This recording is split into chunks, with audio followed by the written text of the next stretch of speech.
Yeah, I don't know. I guess my computer's just a piece of shit. But Hello. welcome everyone. It's Hi. working today. Yeah, it's working real nice too. I like that. All right, this will be the setup for now. Sorry for the technical difficulties last week, but it happens. hmm Um, yeah, let's get right into it, Joseph. Let's do it. Welcome back to another episode of the Ball Watchers podcast. I am your host, Evan Bloost, alongside my co-host Joseph Muto. Joseph, how are you doing today? I feel incredible, man. How are you? Feel good, man. Feels different having the camera on us. It actually is Yeah, working this week. It's exciting stuff.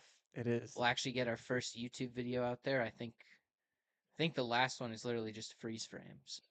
Apologies for my computer shitting itself, crap in the bed. Also happened on the episode we released on Apple Podcasts. So, we're figuring things out. It sucks that it happened to be episode 100, but we sorted it all out. We're all good to go. It was just a computer related issue, so nothing to be concerned with. It looks like we are running smoothly this week.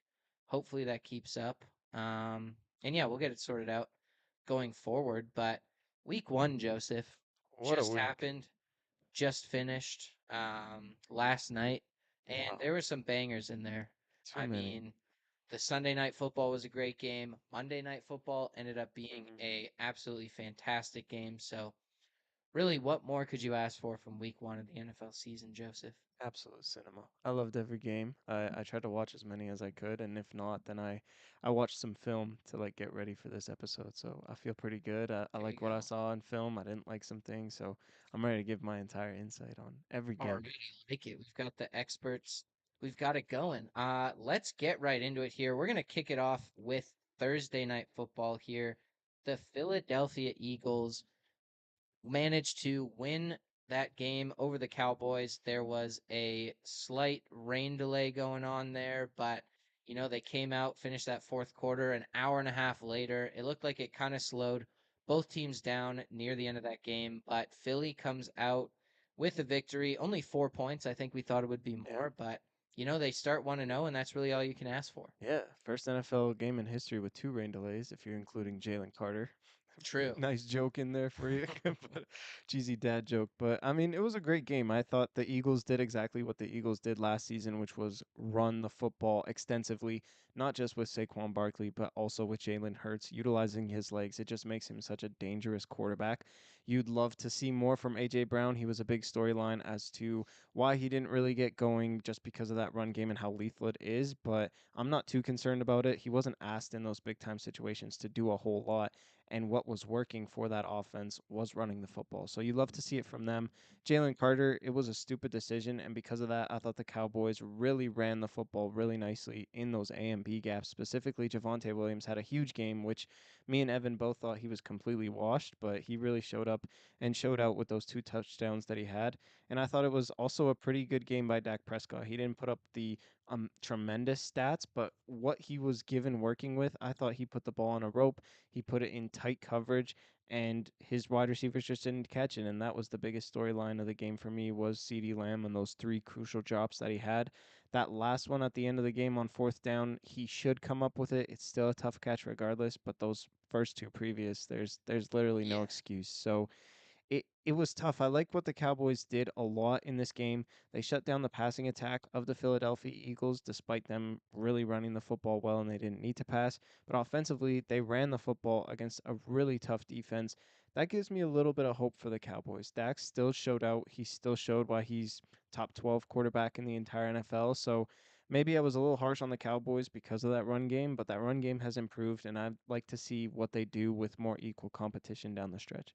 Yeah, I mean, the Cowboys' offensive line is good, and I think we thought before the season that they would be a really solid offense, especially in the passing game, and they were great in the passing game. I mean, you still see CeeDee Lamb had a few drops, but I mean, he still went over 100 yards. George Pickens was in there and had some pretty crucial catches at some moments. You had Jake Ferguson make some plays as well. So I think you're very optimistic if you're the Cowboys.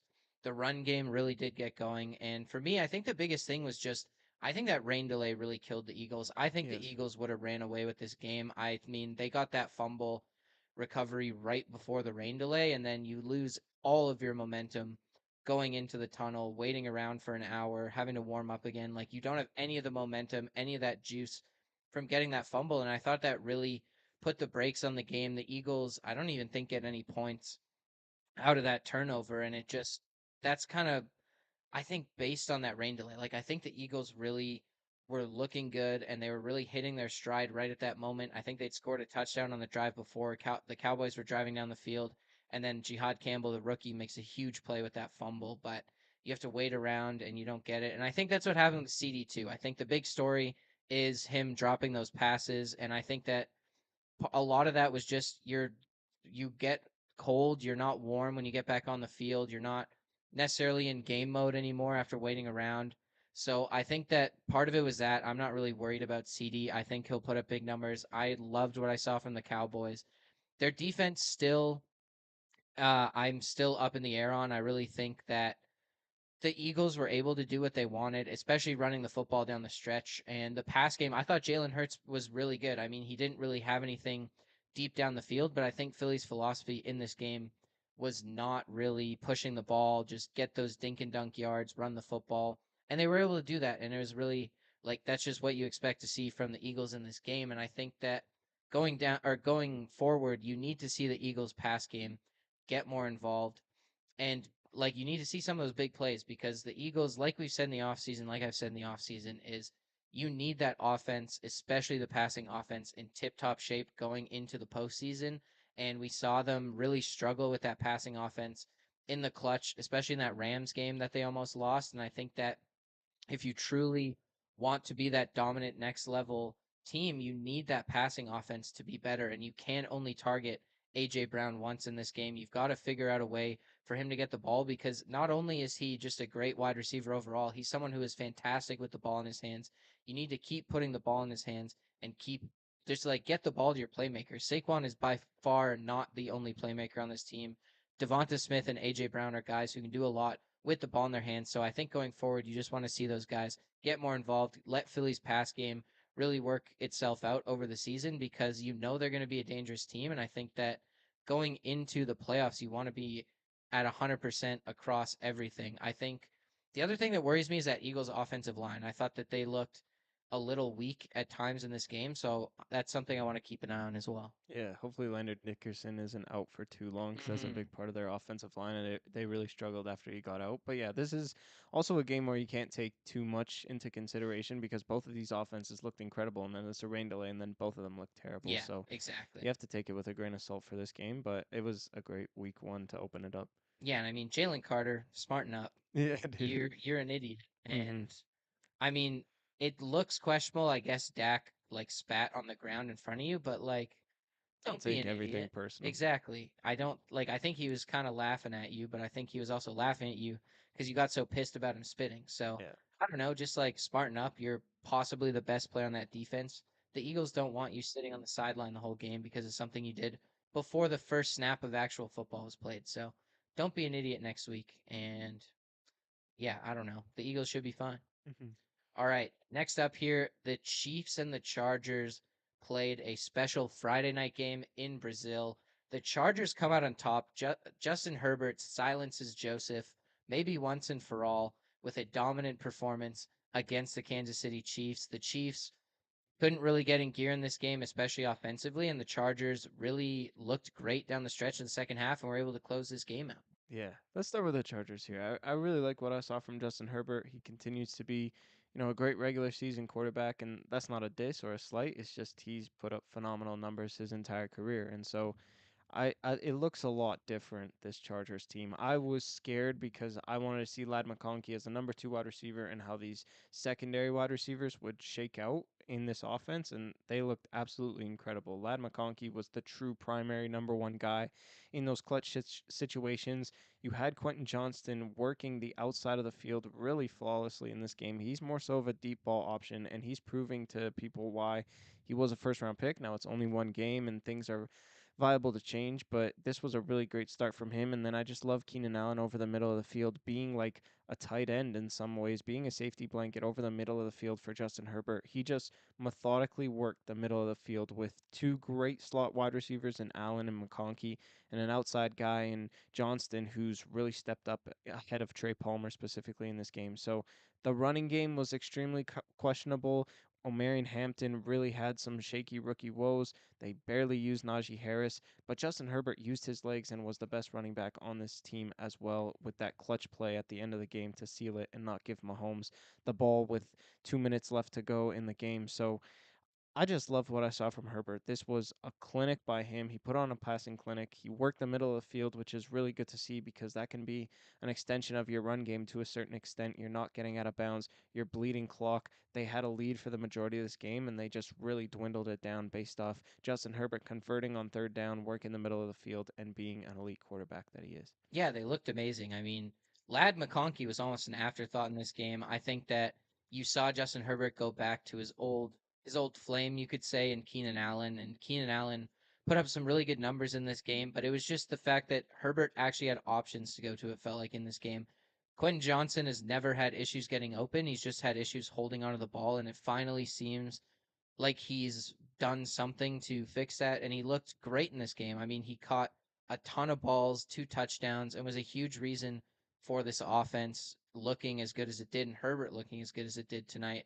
And I mean, yeah, like I love what you said, like just getting yards with his legs, being that sole motor for this Chargers team. I think that's something we haven't seen from Herbert in the past, especially against top tier competition. And I think it's really encouraging going forward because in some of those games, that's what you need Herbert to do. And seeing him do that tonight or on Friday night was great. I think with Hampton, they're going to keep using him. I don't think Najee Harris is going to get a Yeah. big role. I don't think it'll increase too much. And I think it's just what happens with a rookie running back. And you had Mekhi Becton had some sort of like illness during that game. So, and I mean, you're still playing a great Chiefs defense. So I think that there's definitely some concerns going forwards in the run game, but I feel like they'll work themselves out pretty fast. And as for the Chiefs, I mean, they just could not get it going.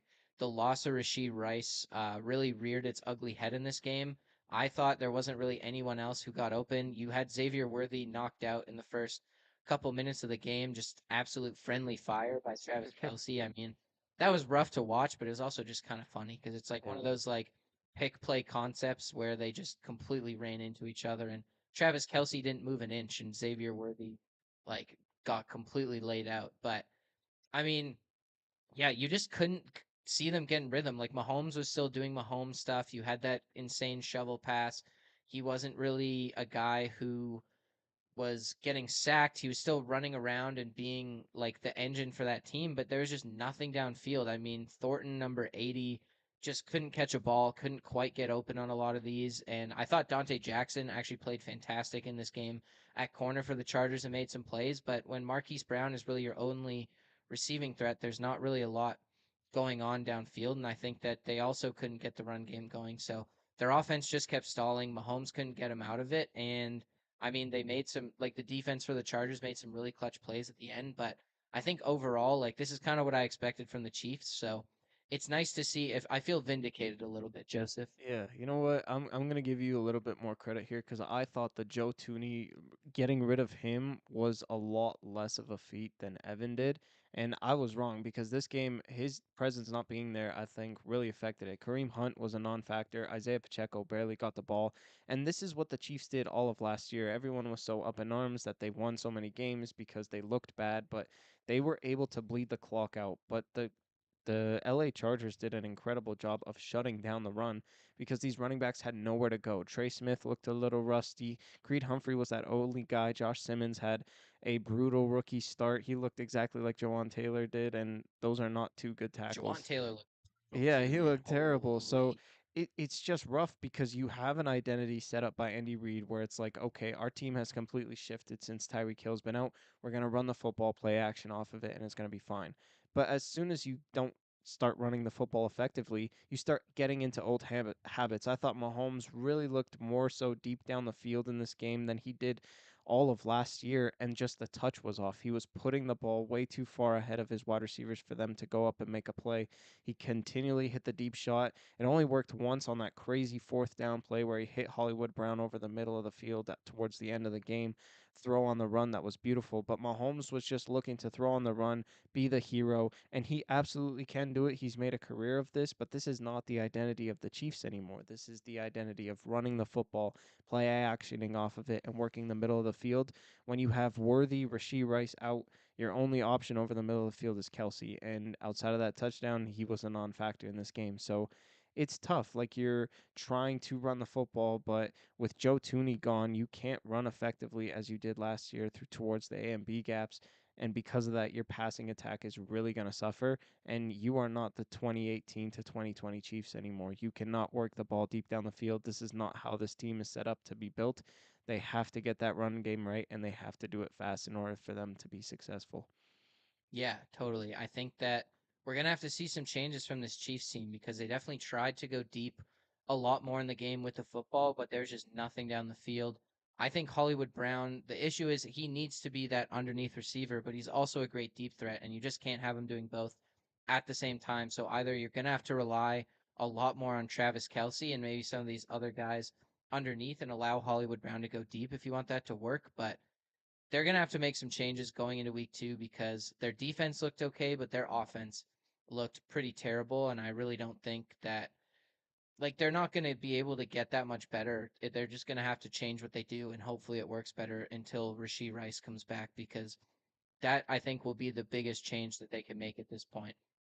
The other thing I want to say, that field goal at the end of the half by the Chiefs, absolutely insane. That was crazy. Running the entire field goal team out. Bucker didn't even warm up and just drilled like a 54-yard field goal or That's something. Like crazy. absolutely wild stuff. Good for them. That was cool to see. But Mm-hmm. we'll move on here. Joseph, the Steelers. Wow. Aaron Rodgers gets his revenge. They go into MetLife and they beat the Jets 34-32, I believe was the final score. And yeah, Aaron Rodgers and this Steelers offense was humming, but Justin Fields and the Jets were able to keep up. This was an incredible game. I loved Mm-hmm. it on both sides of the field. I'll start with my Steelers.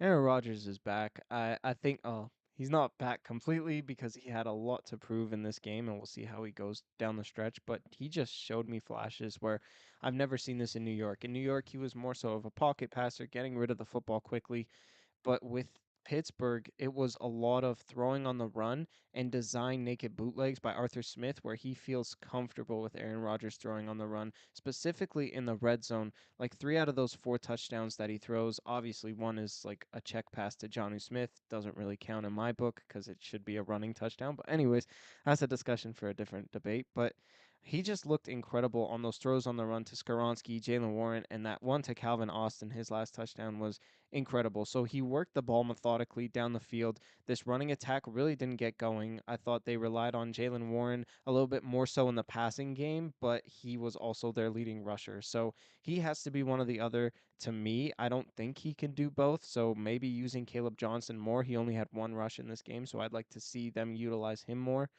but the passing attack was incredible. And it wasn't just DK Metcalf, which I loved. He was their primary, but in the red zone, they were using Johnny Smith. They were using Calvin Austin in big time situations. I think Aaron Rodgers loves Calvin Austin, and he's more than a gadget receiver to me with this game intact. So I love what I saw from the offense. I think there are some really good flashes. Defensively, I'm really scared. They stepped up towards the end of the game to make some big time plays, specifically with Jalen Ramsey rocking Garrett Wilson's Yeah, teeth out, and that was an incredible play by him. But the entire game, they just can't stop the run. And I'll give credit where credit is due to the Jets. They did a great job running the football with Brees Hall and Justin Fields, but I think there were a lot of woes on the Steelers' front end. Specifically, Cameron Hayward looked really shaky because he didn't practice. He had contract disputes and it didn't get solved till the night before. So that was a part of the play. He looked shaky, but it's just they ran the middle of the field so effectively and they bled a ton of clock where the offense had to score every time. And they did, but defensively, I'm really concerned about the Steelers and how they stopped the run game. They did a good job in the passing game, but terrible in the run game. So going forward, I'm more so concerned about the Steelers defense than I am offense, which makes me as a Steelers fan really excited for this team because like I know the Steelers defense is going to get right, but I never expected the offense to look this good this quickly, and so I'm really excited to see what they can do down the stretch. Yeah, it's a big shock for both teams. That play at the end of the game, though, that Justin Fields should have ran that. That was a first down if Justin Fields ran it and he threw it to Garrett Wilson, who was open and he was able to get hands on the ball. And maybe you blame Garrett Wilson for that drop, but also Jalen Ramsey's right there, ready to absolutely rock him. So I feel like Fields could have easily gotten the first down with his legs there. He was right at the line of scrimmage when he threw that, and that would have been a first down and kept that drive going, and they could have potentially won the game. But I mean, I was so surprised with the Jets. I thought Justin Fields, I mean, going in the season, I was like, if Justin Fields you can get average quarterback play out of Justin Fields, this is going to be like a really, really solid year for the Jets. And I mean, they lose that first game, the week one here, but I feel like you have so much optimism for this Jets team. I mean, I love what I saw from Fields. I thought Fields was able to work the middle of the field really well, which is something I don't think we really saw from him in the past as much. I mean, he's always amazing with his legs, and they really use that to the best of their abilities in New York. I think that they just designed this offense to make it work for Justin Fields, and I really love what I saw. And same thing with the Steelers. I mean, when was the last time the Steelers put up 30 points? Like, I don't even know when that was. And like Aaron Rodgers, like you said, like the fact that he was able to make all of these like low end receivers look good and make plays was huge because that's something you did not see with New York. That's something you saw a ton in Green Bay. I mean, he really didn't outside of Devontae Adams, he did not really have I guess Jordy Nelson as well, but he did never had really like a studded receiving core. And you see in the New York that the receiving core being just Garrett Wilson, even with Devontae Adams, that offense didn't work. And I mean, some of that maybe you have to blame on the Jets front office, but it was pretty warranted for the Jets to not want Aaron Rodgers. And then he goes to Pittsburgh, and that offense just explodes out of the gate. You got to see where it goes from here because obviously I think there was a little bit of extra motivation to destroy the Jets, but you got to feel really good if you're either one of these teams because I think, like you said with the Steelers, that Jets defense is going to be better than it was in this game, I think, Mhm. going forwards because that's a great front seven. You have great players in the secondary. So I think both of these teams are primed to look really, really good this year. And I'm excited for what comes for both of them. Yeah, this was a perfect game for the Jets too because they realize where their strengths are, and it's not in the passing attack. I mean, you have Garrett Wilson, yes, but that should be an extension of how good your run game is because you have an incredible offensive line. You have somewhat of a two-headed monster at the running back position. You used Brees Hall effectively through the passing game as well with some big time runs, and then you use Braylon Allen in the red zone with that big time touchdown, and then you just extend it with Justin Fields' legs or the ability to get the ball into Garrett Wilson's hands, who I think outside of that, I don't want to say drop, outside of that hit, had an incredible game. He had an incredible game Yeah. overall. So I just love what I saw from the Jets offense. They are going away from, okay, we have an old quarterback who needs to be sitting in shotgun the whole time and just airballing the spacing the field out with his play passing wise, but you have a rushing minded quarterback in Justin Fields. You have a rushing attack that you can utilize with your draft capital in Armand Bembu and Olu Fashanu that you've used over the last 2 years. Play to your strengths. That's exactly what the Jets are doing, and I love that philosophy in week one. Yeah. Shout out to Glenn completely changed the culture in the New York, and it's only been a week, man. Hmm. All right, we've got three more games on the docket here, but we'll start it off with another game from the afternoon slate.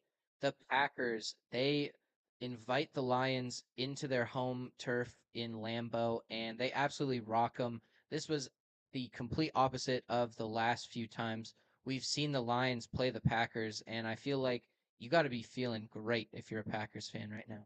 Yeah, let's start on a positive note with the Packers here. I think they played a complete game.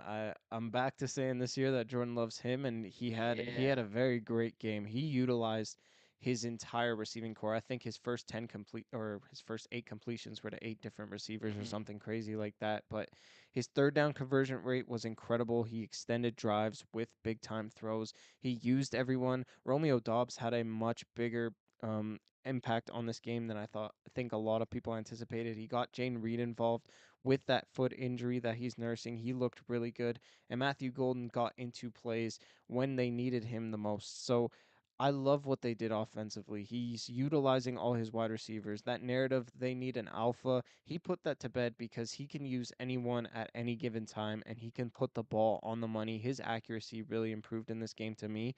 Josh Jacobs had a really rough game until the fourth quarter. Detroit really shut down the run. They always do that. They'll give up some passing attack in order to shut down that run. But as the game progressed, fourth quarter time hit and Josh Jacobs had some big time runs. So because of that, like alone, when you get Josh Jacobs going in the fourth quarter when defenses are exhausted, especially after week 1 where you haven't played a lot of football, it's a scary design. So I think the Packers are absolutely legit if they can get Jordan Love off to a hot start and then just bleeding out clock with Josh Jacobs, you are set. So I think the Packers just proved with this win that they are extremely legit going into this season. Yeah, I mean the Packers shut me up, man. I was calling for them to play physical, play hard, show some fight, and that's exactly what they did in this game. I mean, I was sure the Lions were going to win, and they came out completely soft, and the Packers just looked absolutely dominant offensively. They were marching the ball up and down the field. I thought Tucker Kraft was another guy who looked really great in this offense, and then on defense, I mean, you saw the impact of Micah Parsons right away. He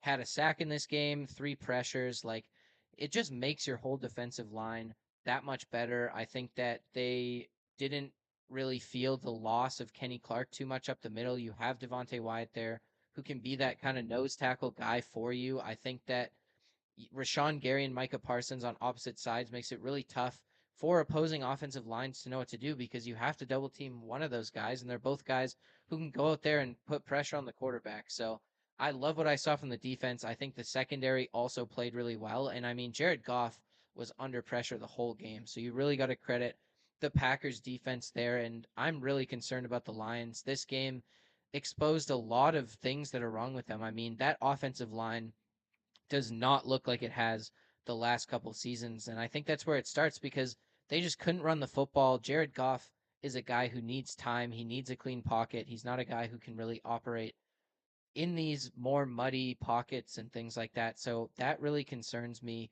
for the Lions going forwards. I mean, the Packers are a great offense and the defense didn't really step up to it. I think that you need to see a few more weeks here. Hutch is still getting back into game form here, but especially offensively for this Lions team who just couldn't put up points in this game. Jameer Gibbs with 10 receptions for 31 yards. Like, it was just brutal across the board. None of the Lions players could really get anything going, and I think that that's my biggest worry for them going forward. Big time. Like they're scary. I mean, they gave up a lot of passing yards defensively. I'll start there, but that's to be expected. We all know that their secondary is the weakest part of their team, but they got no pressure on Jordan Love either. I mean, Mm-hmm. Aiden Hutchinson looked really shaky, and yet again, they don't have a running mate to get pressure on the quarterback with him because they didn't establish that in the offseason. And then offensively, I'm really scared because like you said, like they can't run the football at all. And Ben Johnson prided himself on establishing that run. And they have the best running back duo in the entire league. So there's no excuses. They have the most electric player in Jameer Gibbs in the entire NFL. And it's just like, okay, they shut down the run. Kenny Clark's not there, so that makes it even worse because he's a big time run stuffer. And then you're just seeing Jared Goff sitting in shotgun. He can't play action off of anything because the defense knows that they can't run the football. So they're just going to sit back, they're going to relax, and Jared Goff has nowhere to go with the football. And he's a smart guy, so he's just keep checking it down to Jameer Gibbs, keep working Amon Ra over the middle of the field for 3 4 yard curls, and then maybe getting Laporta in the second half. It's like you're not taking deep shots off the play action. The defense isn't selling out to stop the run because you're not establishing a run. So that's where it all stems from.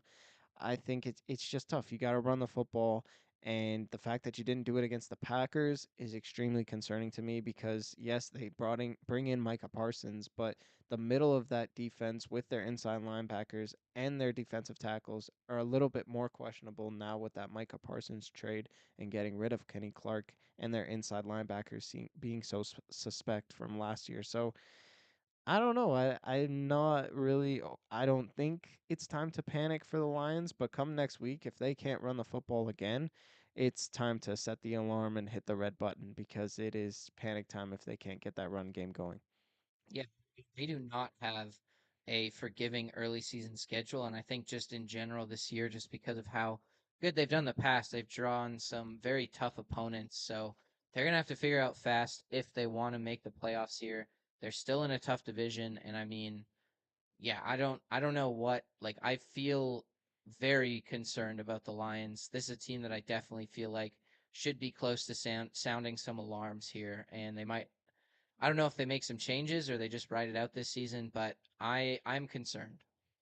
All right, next up here, Sunday night football, Joseph, the best game of the weekend. The Ravens blow a 15-point lead with 9 minutes left in this game, and the Bills and Josh Allen win 41-40. You know, man, it's been a year. It's been a whole year, but I can finally say I'm back on the Bills hate train. I'm I gonna I go could off. tell, Joseph. I could tell. It's just annoying to me. To me, this was a fluke win for the Bills, and Oh I God. know that sounds crazy, but like Josh Allen played great, yes, but they didn't establish a run with James Cook. He played great in the passing game. He had that big time run for 50 yards or however, but before that moment, they didn't really establish the run. It's just all through Josh Allen again, and that works, and that will beat the majority of these teams, but not against a team like the Ravens. The Bills defense looked absolutely terrible. It was all on Josh Allen, and he stepped up in a big time way. The only improvement I've seen from this team over week one is Keon Coleman, and I will give him credit. They have an alpha wide receiver to me. He looked incredible in this game. He stepped up in big time moments, and he came up with a clutch touchdown. But, I mean, the events leading up to that, the Ravens played far better than the Buffalo Bills. It was a 15-point game, but then they missed the extra point. That rarely happens. The fourth down touchdown to Keon Coleman is a tip ball right into Keon Coleman's hands. And then Derrick Henry has to fumble the football, which he never does. So it's just those events that The Ravens also the Bills got to stop to get another touchdown. that is true. That was a good stop by them in the fourth quarter to get the ball back and then kick that field goal. But like, it's just those events that was like, I don't really know. I think the Ravens blew it more so than the Bills fought for it, and that's just my opinion. I hated the fact that after Matt Prater kicked the game, it's like they won the Super Bowl. Like to me, that was I was yelling at my TV. Like I don't like the Bills. Like my Steelers kicked a 60-yard field goal, they had ice in the veins and they were walking off with swag, but that's it. They're like hoisting them up. Josh Allen's getting the crowd going, like, you haven't won anything. It's week one. And so that pissed me off. That's not my football analyzer going, but that just made me mad as a fan. But yeah, to me, it was a fluke game. I think the Ravens lost this more so than the Bills won it. And that's just my opinion. I haven't seen anything different from the Bills than I haven't already. So I'm not going to overreact and say, wow, this is an incredible football team. This is their year. That's how they celebrated. That's how they acted like they're going to do big things this year. No, this is the exact same team to me. And I don't think it's going to matter come playoff time. Disappointing. I mean, it's about the story, you know. Matt Prater, they signed like 2 days before that game. Barely knows anyone on the team. He's like 41 years old. I mean, kicks that game-winning field goal. That's just hype. That's awesome. I mean, you're coming from behind victory. I think you should celebrate those. I mean, it's not like they were raining confetti from above or anything like that. Like it was just celebrating a big come from behind victory. And I mean, I don't know. I don't have a lot to take out of this game, honestly, Same. from either side. Like, I think it was one of those ones where it was just like an absolutely electric football game. It was one of those ones where I think going in the fourth quarter, you're honestly like, damn, the Ravens really just completely stomped out the Bills. And then Josh Allen, that offense just come roaring back. Tyler Loop misses a key extra point, and the Bills take home the victory there in week one. But like both of these offenses we knew were going to be good. They both shred each other up. Josh Allen and Lamar Jackson played exactly how we expected them to. I mean, they're easily two like the top. I mean, maybe not the top two quarterbacks just because Mahomes, but those are two of the top three quarterbacks in the league without question to me. And you saw it on Sunday Night Football. That was such an incredible game overall. And I mean, like this Ravens defense, I don't really have anything to say. Same with the Bills defense. Like they're just those are such good offenses.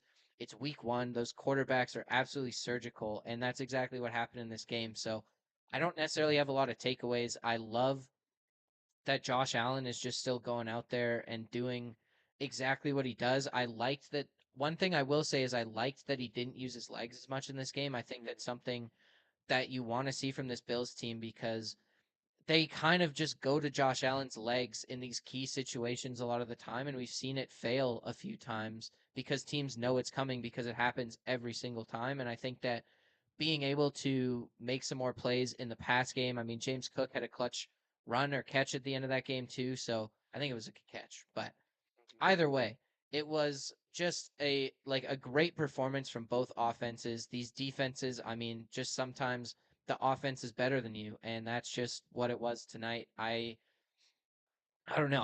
I'm very happy with this game. This game just made me happy. It was an awesome Nice. watch. I love what I saw from both teams. I really don't take a lot of things away from this game. I think we need to go out and see what these teams do in week 2 to truly figure out how they're going to look because they by far that was the toughest matchup of week 1.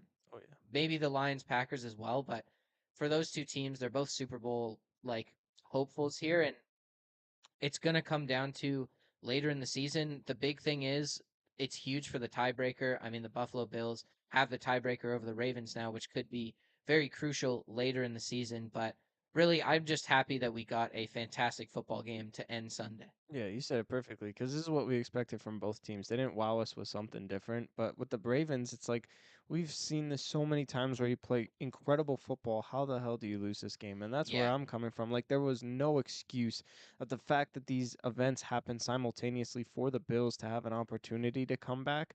It's just like, how do you not clean this up? You have the best roster on paper in the entire NFL. How are you losing these type of games? And you had this in the balance. Your offense was incredible. You ran the football so smoothly. I mean, Derrick Henry had like 175 yards on only 15 carries or something crazy like that. Like that average was incredible. You got Zay Flowers going in the passing game as your true alpha wide receiver one, and Lamar Jackson was using his legs so effectively, escaping the pressure. And what looked like was going to be a 15-yard loss turned into a 15-yard gain with his legs. He's just an incredible quarterback. You have everything. So how the hell did you lose this game? It's inexcusable. And we just keep seeing this time and time again from the Ravens where they play great football, but yet they still lose the football game, and we have no explanation as to why. So it's really frustrating as a common NFL fan to see a great team always lose. Yeah, I mean, you can point back to this happening at least once every season. I mean, there was the Dolphins 3 years ago, I think, 4 years ago, the Chiefs last year. Like the Ravens have consistently done this where they get these double digit leads and then all of a sudden they're losing the game. And I mean, they like to be fair, these last two, like that Chiefs game was an absurd loss. This is a pretty absurd loss as well, but it is concerning. I mean, like you said, they have such a good roster and you have to close out these games, especially with a guy like Lamar at quarterback. You have to close out these games, and they just haven't really figured that out. And that's something they really need to do, and they need to do it quick because if this happens in the playoffs, like you're screwed. So they need to figure that out. But overall, yeah, there wasn't a lot of huge takeaways from this game. I'm just excited to see them going forward this season. Yeah. And we're thankful. We got to be thankful for good football because there was not a lot of good football games today. Mhm. All right. Final game we're going to talk about here the Bears and the Vikings. Caleb Williams versus J.J. McCarthy. The Bears were up early. The Vikings had nothing going on offensively. And Kevin O'Connell and J.J. McCarthy completely flipped the script in the second half. McCarthy goes off, and the Vikings come back and win this game. Let me start with the Bears here because it's obviously been a debate on the show. I was wrong about Caleb Williams for now, but I was right about the Bears. And I think Caleb Williams actually had a good game from what he was given. He used his legs perfectly. And if it weren't for his legs, extending plays and getting first downs with running the football, he would be in the exact same position he was last year. He was not making boneheaded moves. He wasn't looking to make throws on the run. He's like, okay, I'm getting a ton of pressure in my face. I'm going to run, see what I can get, and turn this into positive yards He situation. did make some good plays. He also did, yes, but in moments, and he picked his moments really, really well. So seeing that growth from Caleb Williams is really, really good sign for me. Being a hater, obviously, I want to see it for longer, but for week one, it was a really good sign. But I'm really disappointed in Ben Johnson and what he's done. This team looks the exact same way. They still get a ton of pressure in Caleb Williams' face. Despite having a good offensive line, it looked good up the middle, but those tackles are still struggling, and Caleb Williams is still getting pressure in his face. And Ben Johnson has not established a running game at all. DeAndre Swift was nowhere to be found in this game. They weren't using their number two running back. When Caleb Williams is your primary rusher, when you need to run the football and get pressure out of his face, that is a must. And the fact that Ben Johnson wasn't able to do that after what he brought from Detroit in that game plan that he has, it was really concerning to me. So I was wrong about Caleb Williams, but everything that I said about the offensive line and those tackles and them not establishing a run game all came to fruition. If it weren't for Caleb Williams' legs, I would have been bang on the money from what I was saying all off season. So it is still concerning. I'm liking what I'm seeing from the progression of Caleb Williams.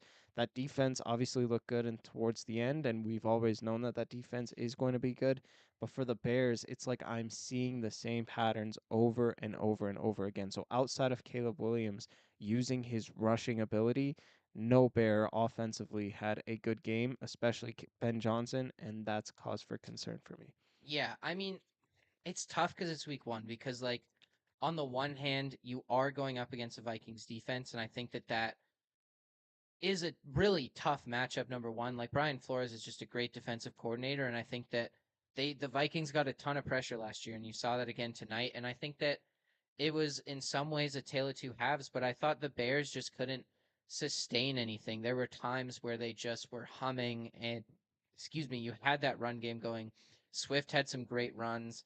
Monangai came in and had a couple great runs. Like you saw the balance, you saw the vision, and then all of a sudden it would be like a dropped pass and then a penalty, and then the Bears would have to punt the ball away or kick a field goal. Like they just couldn't sustain that for a long time, and I think that's where you're talking about that what you've seen from the Bears. But I really saw a lot of promise in this game. I think that the Vikings are an incredibly tough test for week one, and I thought Caleb Williams played fantastic in this game. I think that there was still some accuracy concerns. I mean, that miss to DJ Moore down the sideline was really brutal. That could have been truly the difference in this game. I mean, DJ Moore also got absolutely destroyed on a seam ball Yeah. in this game, which was concerning as well. You really don't want to see that happen to your number one wide receiver, but I think that you saw Romo Dunze get more involved this week, which I think is promising, but I think there just needs to be a bit more time to get to know that Ben Johnson offense. I think the Vikings, you're going to look back on this and be like, well, yeah, the Vikings defense is great. And for a good chunk of this game, they weren't able to do anything. I mean, the Vikings didn't have a sack till the fourth quarter, and that's something that was really impressive. I think Williams did a fantastic job of just not holding on to the ball and running around the backfield, making plays. He was able to learn. And I think, if anything, you are happy with that from week one. Like, yes, you want to win, but just seeing Caleb Williams play football uh, the way that you expect him to was really impressive. He needs to upgrade his drip, though, man. Wearing that gray T-shirt, that was awful, man. Like Caleb Williams, I don't know how you can have that much style off the field and then look like a 47-year-old dad at the quarterback position on the field. So that's something that he needs to work on. But I mean, yeah, I don't want to take too much out of this game again because it was week one. I thought the Bears defense played really, really well for the first part of this game, but I think this might be a little bit of an up and down season overall for this team. I mean, we saw some really high highs, but we also saw some really low lows. I think the passing game needs to be a bit more cohesive. I also want to see a bit more creativity from Ben Johnson. I thought this was a pretty vanilla offense to start the season. We need to see some of that flair that we saw from the Lions, but I really think that they can figure it out, and I think they have some promise. And for the Vikings, I mean, it was just a tale of two halves. The first half was an absolute disaster on both sides of the football there. I mean, JJ McCarthy and that offense couldn't get anything going. The run game wasn't working, the pass game wasn't working. I think they had 93 or 98 yards at halftime. Like, it was pretty brutal, and the defense was playing okay, but I think, what was it, 10-3 at halftime? Yes. Or 13-3, something like that. So it was just like you weren't seeing anything out of Minnesota that you really liked. And then fourth quarter, end of the third quarter hit, and JJ McCarthy, he just figured it out. He got that confidence and he balled out down the stretch. I think the really impressive thing was that offense was working really well without Justin Jefferson. So I think that actually getting Jefferson a bit more involved in this offense, like the levels that we're going to see are going to be like there it's going to be some high level offense. I think Kevin O'Connell's a genius. The run game really got going. I think Jordan Mason looked really good in this game, and Aaron Jones did. I liked that it was more of a split backfield. It wasn't just on Aaron Jones. It wasn't just on Jordan Mason because Jordan Mason's a guy who's a great downhill runner and can really be that physical back for you. And Aaron Jones, he can run outside the tackles. He caught a really nice pass for a touchdown. So I think that incorporating some of those playmakers in the passing game, we can see this offense hit some higher highs than even they did in that fourth quarter. And it was a great comeback. You love to see JJ McCarthy run it in for a score. So overall, you were worried about him in the first half, but I really think the Vikings ended that game on a high note, and I'm pretty excited to see what they can do moving forward. Yeah, I don't know what it was in the first half that happened. I don't know if it was Kevin O'Connell keeping the training wheels on for JJ McCarthy or McCarthy being so timid that he was just checking the football Mm-hmm. down the field. And it's like he was making, short passes. He wasn't working deep down the field. He wasn't working middle of the field. That pick six that he throws is an easy 5 yard curl route, which is his first read, but he's not even looking at the corner, barreling down, trying to get the football. He's just like, okay, this is what the play call is, and I'm just going to go for it. Obviously, you're going to have that with rookie situations, but he just looked so timid in the first half. And I don't know if that's because it was designed for it to be checked down or that's just all he was looking at because he didn't want to make a mistake. But in that second half, you really saw just in his body language how he was more loose with the football, which can be a good thing for quarterbacks. And he was just really looking comfortable in that pocket. He was really testing his accuracy. Those two touchdowns that he threw, one to Justin Jefferson, was in between two Chicago defenders, and then Aaron Jones creates a little bit of separation from the safety on that wheel route, but not a whole lot. JJ McCarthy finds him and puts the ball absolutely on the money. So it's stuff like that where he's getting more comfortable with his accuracy. That's the progression that you want to see from a quarterback mid game. That's extremely impressive to take away, and that has to do a lot with Kevin O'Connell. What he did in the halftime locker room, switching it up, giving him those, you know, words of confidence that you can really do this and win this game. And JJ McCarthy went out in that second half and completely balled. So I love what I saw from JJ McCarthy. Like you said, the run game is perfect. I really like that as well. And I just like this team overall. So if JJ can do what he did in the second half and really be comfortable with who he is as a quarterback, I think this team can go a long way just like they did last year. Joseph, we'd see the Lions be last in this division the way they played in week one, maybe. No, they're better than the Bears. See, we'll see. I think. But let's move on. We're going to preview week two now. I mean, this just is the best feeling in the world.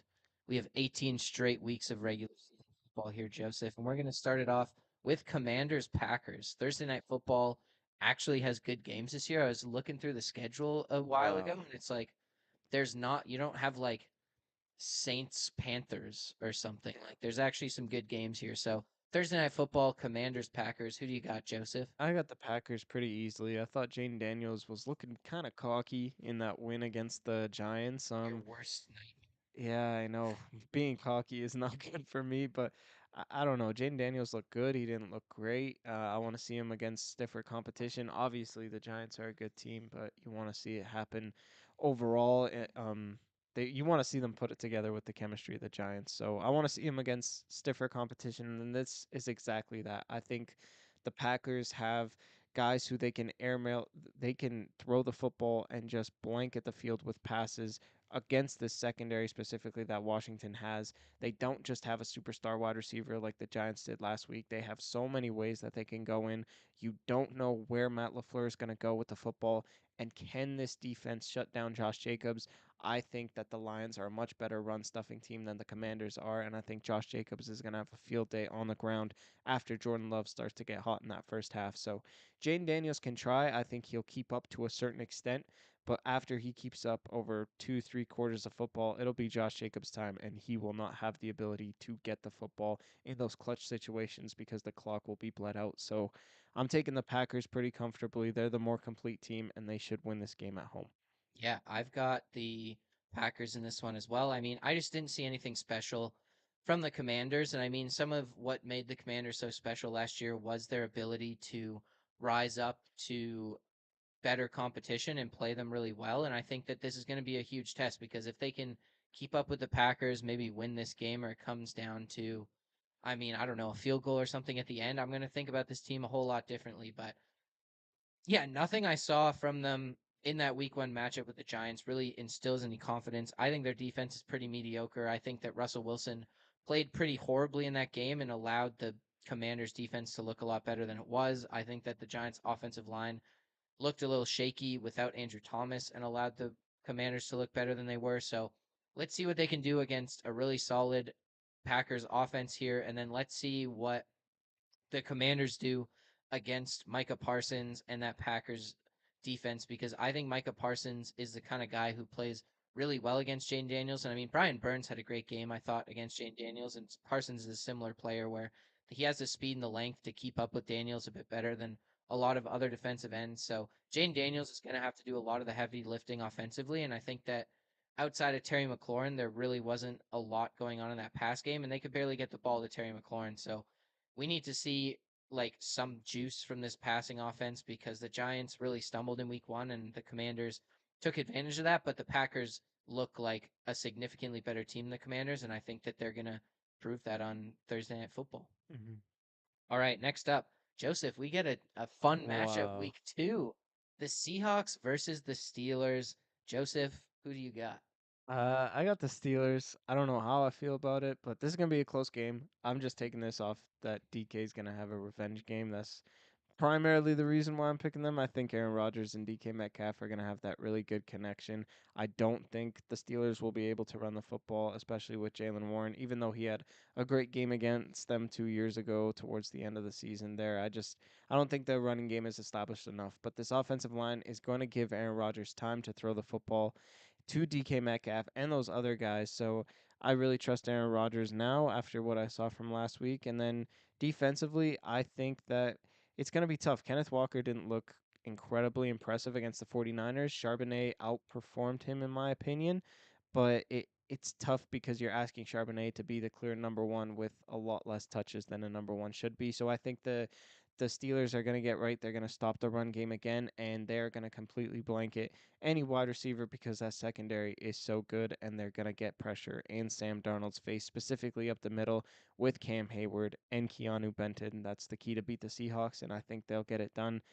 And I'm taking the Steelers. They're at home, and I like my chances in this ball watchers brawl. Yeah, I mean, I have to pick Seattle. I can't not pick Seattle, man. That's just a bad look when we're playing each other in the ball watchers bowl. But I mean, I the Seahawks offense is what truly scares me. I thought that defense looked really, really good last week. I mean, you lost to the 49ers and held them to 17 points. Like, that's pretty impressive against that offense. So I'm a little worried about the pass rush. I want to see that be a little bit more effective this week against the Steelers, but I really like what the Seahawks have in the secondary. They're a physical team. They can stop the run. I think they're really going to have to make Aaron Rodgers work for it. And he's a guy who can't escape pressure the same way as Brock Purdy. So I think if you get in his face, you'll be able to take him down. So I think the Seahawks are going to be able to play some really fantastic defense. I think Devin Witherspoon and DK Metcalf are going to fight and get ejected.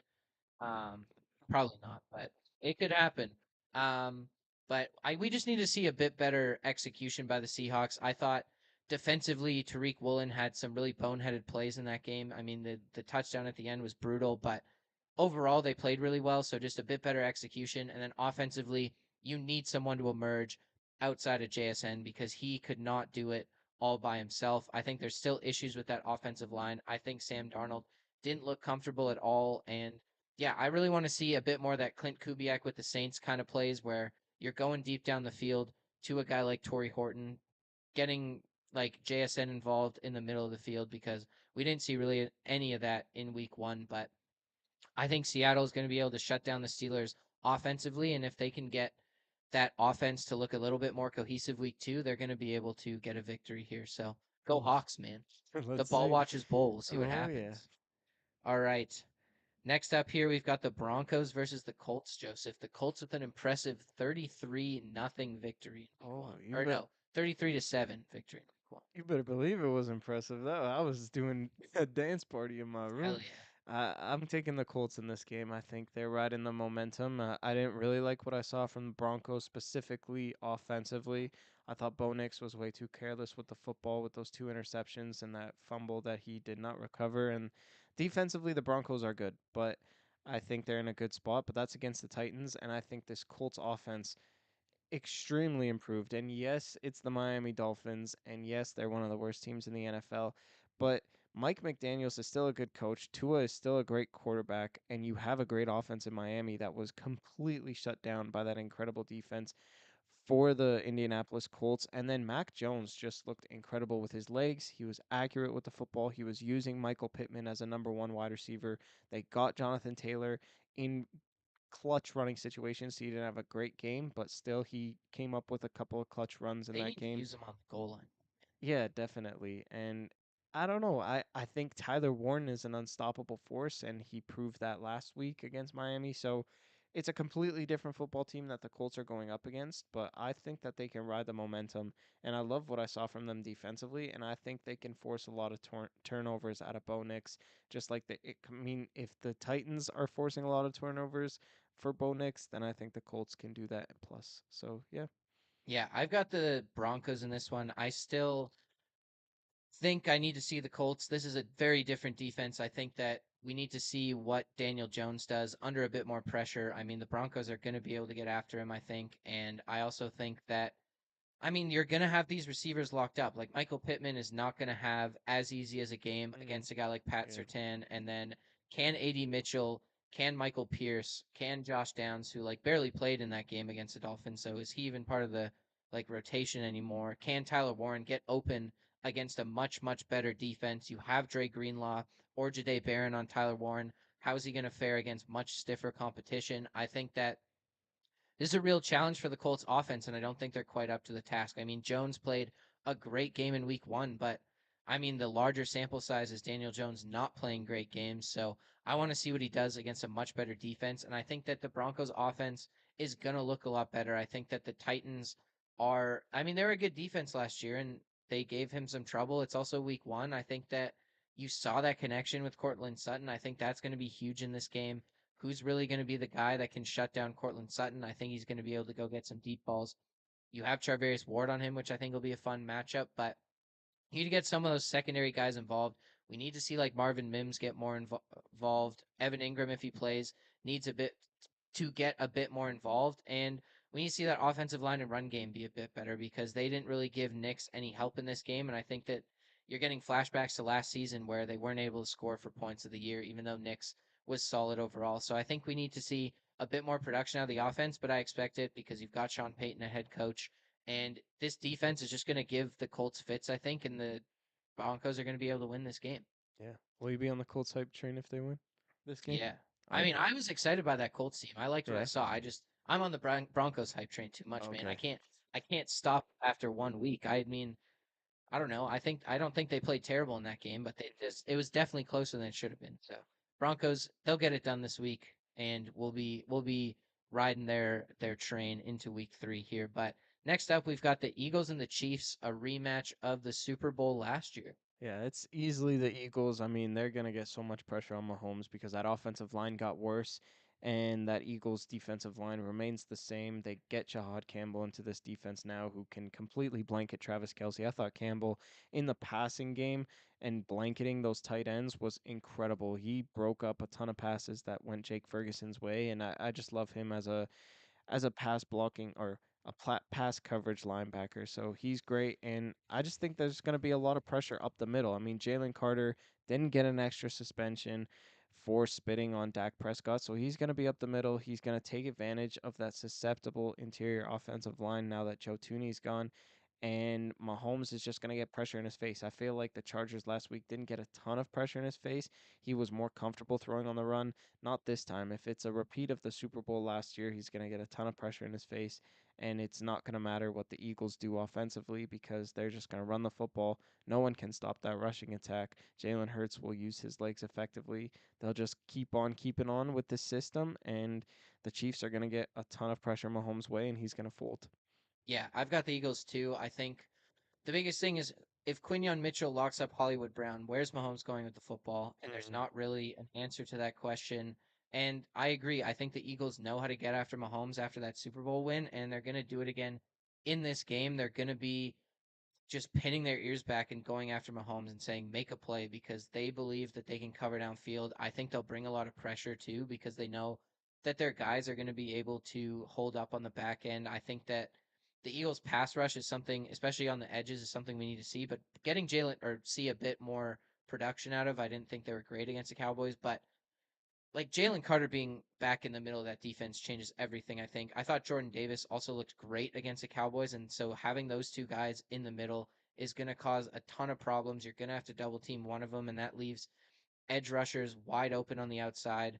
And then, yeah, just that secondary and the linebackers. I mean, that's probably the best pass coverage linebacker duo in the NFL right now. So I mean, there's not going to be a lot open underneath. Mahomes is going to really have to fit some balls into some tight windows if he's going to like push the ball downfield. And I just don't see that happening because I don't trust the quality of their receivers. And I think Quinion Mitchell is going to completely lock up Hollywood Brown in this game. So I think the Eagles have a pretty clear path to victory. I think they're just going to be able to kind of do what they did against the Cowboys last week and run the football a ton. But yeah, the Chiefs just do not look like a team who's ready to like play ball with a team like the Eagles right now. Yeah. All right, next up we've got Falcons at Vikings, two very exciting teams from week 1. Yeah, I'm actually taking the Falcons in this game. I think it's going to be yet again an offensive shootout, but I just trust this offensive weaponry that the Falcons have compared to the Vikings right now, and I trust Michael Penix a little bit more than JJ McCarthy. I think they can run the football a lot better than the Bears can, so I really want to see how Brian Flores shuts down Bijan Robinson and what he does to limit his touches. And then I think they have a better passing attack. Michael Penix looked pretty good in this game. Not great, but he looked, what you expected from an in division opponent, them knowing you as well as they did. So I'm taking Penix more so than McCarthy. I just, excuse me, I don't really know what to say, but like McCarthy is a guy who is going to, I think, continually check the football down, and all of a sudden it's going to be too catastrophic of a lead that the Falcons break up that he's going to force the football. And although I do think he could get the football deep down the field, it's going to be a little bit more so of making mistakes because you're going to be down by a larger deficit. So I'm taking the Falcons.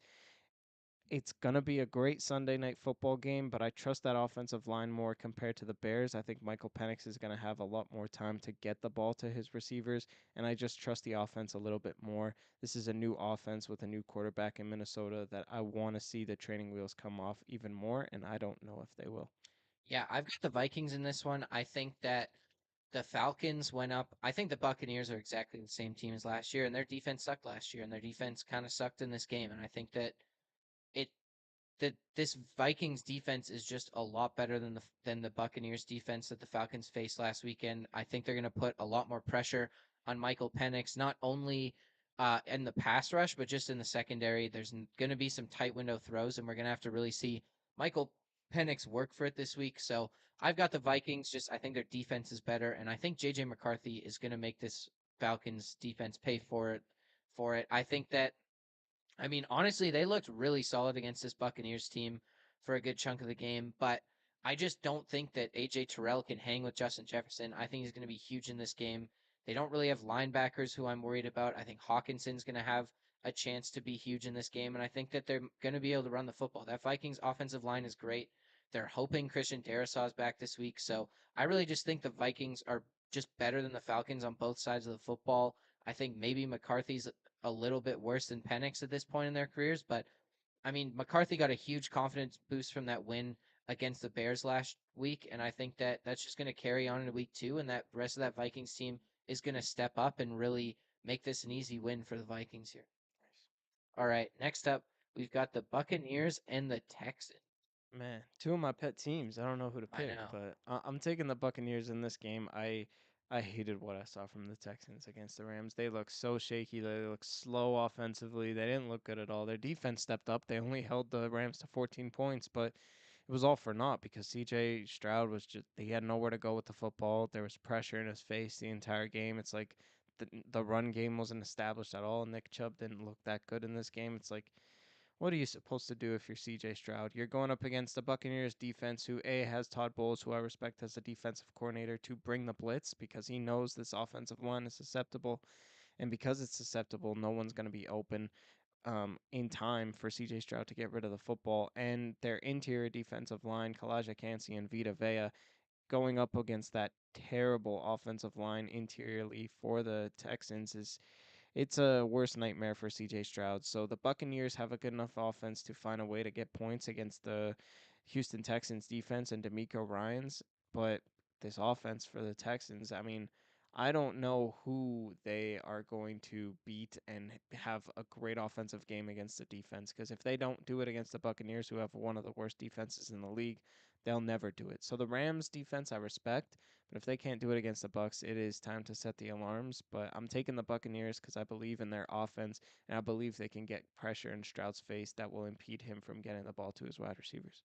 Yeah, I'm going with the Texans in this one, actually. I think this is going to be ugly. I think this is going to be low scoring. It's going to be a rock fight here. And I think that the Texans are just a little bit better equipped to play like that just because of their defense. And I just I really was not impressed with the Buccaneers defense at all last week, and I think that that translates over this week. I think that Nico Collins is finally going to get involved in this offense. He was pretty much invisible last week. I think you're going to see some more plays from Jaden Higgins. I think they'll be able to run the ball a little bit. That's where I get worried. I think Vita Vea might be able to just absolutely eat on the interior, but I think Stroud's going to find a way to get this done. I think that I trust the Texans defense, and this just feels like a game that's going to be ugly. It's going to be low scoring like that game against the Rams last week for the Texans. And I think that the Texans pull this one out. All right, final game here, the Chargers versus the Raiders, Joseph. Yeah, I'm taking the Chargers very comfortably. The Raiders looked okay. They didn't look great. They really utilized Brock Bowers in this game, but Ashton Genty took a long time to get going outside Two of that. yards of carry. Yeah, outside of that touchdown, there was nothing to be had for Ashton Genty. So I think the Chargers can shut down the run, much like they did last week in Brazil against the Chiefs. So I just trust the Chargers to shut down the run and just make this team a little one dimensional. And then defensively for the Raiders, like they can't stop Justin Herbert. Justin Herbert put on a field clinic against one of the best defenses in the league in Steve Spagnuolo's Kansas City Chiefs defense, and he made them look like a college defense. So there he's gonna do far worse things to the Raiders, in my opinion. It's another in division opponent. Herbert knows this team well. It really doesn't matter what they do in the run game. This will be a great test for the rookie running backs going head to head, but I don't think they'll have a big impact, and I think I trust Herbert a lot more so than Geno Smith, specifically because the Raiders defense is a lot worse than the Chargers. Yeah, I've got the Chargers too, man. I actually think Hampton could have a huge game this week. I think that the Raiders defense is significantly worse than the Chiefs. And the Chargers are going to try to run the football in this game because they know they're not going to need to light up the scoreboard, especially through the air, so to win this game. So they're going to run the football, they're going to chew the clock, and I think Hampton is going to have a big role in this game. And on the other side of the field, I mean, it's just that Raiders defense. It's not that good. I mean, they got a nice win in week one over the Patriots, but it wasn't anything special. I think the Patriots are a team who, excuse me, still has a lot to figure out going forwards here. So there's nothing the Raiders are just not at the level of the Chargers, and I think that the Chargers are going to get that win. Herbert played so well last week. I think he's going to be able to slice and dice this Raiders defense when needed, and then that run game is really going to dominate. And then, I mean, the Raiders might be able to move the football a bit. I think they'll be in a better spot than the Chiefs were, just because I honestly think Brock Bowers is a guy who the Chargers just won't be able to cover, but he's also injured right now, so they might take it a little careful with him. But on the outside, I mean, I don't really trust Jacoby Myers to win these one-on-one matchups when they need to, and then you really need to see a huge jump in that run game against a pretty solid Chargers defensive front here, especially against the run. I thought Deion Henley looked fantastic against the run in that Chiefs game. So I just don't think the Raiders have the offensive firepower to keep up with the Chargers, and they'll be able to win this game. It might be closer than you think, but Mm-mm. it's going to be the Chargers for sure. Yeah. All right, Joseph. And now our locks of the week here. Yeah, I'm taking the Packers over the Commanders as my lock of the week. I trust Jordan Love against this defense. I think the Lions actually have a better defense than the Commanders do, and I think he's going to find a way to put up big time numbers. He's going to dice up this defense, specifically in that secondary, and Josh Jacobs is going to have a big game running the football in the second half. So I think Jaden Daniels can try as hard as he will to keep up with the Packers, but it'll be all for naught because the Packers defense is a lot better. Their offense is a lot better. This is a more complete team, in my opinion, and so that's why I'm taking the Packers. Awesome. I like it. I've got the Broncos. I feel like I did a terrible job of talking about why I thought the Broncos were going to win before, but I talked a lot about what they need to work on. But I love this defense. I think this defense is the best in the league, and I just don't think that Daniel Jones is going to be able to do what he did last week against this Broncos defense. I mean, I think that Pat Surtain is going to completely shut down Michael Pittman in this game, and I just don't really trust the secondary receivers against the second and third corners for the Broncos. Those are still really solid players, and we just haven't seen AD Mitchell hit that next level. Michael Pierce is kind of a like not Alec Pierce. Oh my god, I've called him Michael Pierce today.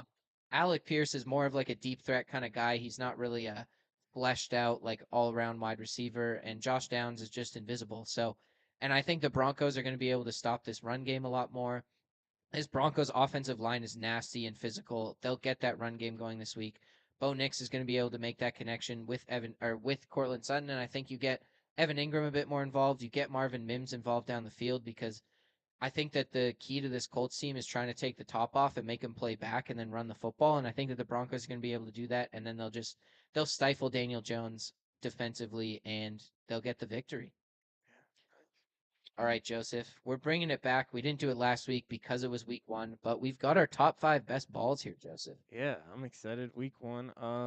Number five, I got the Colts. They're my, pet team, and I love what I saw from them against Miami. They played a complete football game, and yes, it's the Dolphins, but after that performance and as good as Daniel Jones has looked, he deserves and the Colts deserve to be top five. To me, I just think this is a complete football team that a lot of teams will be carried away with, and they'll be blown away by the expectations that they have this year. Number four, I have the Chargers. I really think that Justin Herbert MVP season is loading. He's got the hot girlfriend. He's got the head coach. He's got the wide receivers. He's got everything he needs to be successful. And I think he will find a way to just put up incredible, incredible numbers. And I think he's already put up incredible numbers, but like being one of the front runners to win this division, especially when the Chiefs look so susceptible, I think will just elevate his game to where more people start to pay attention, and he is the entire Chargers organization. So their defense looks good.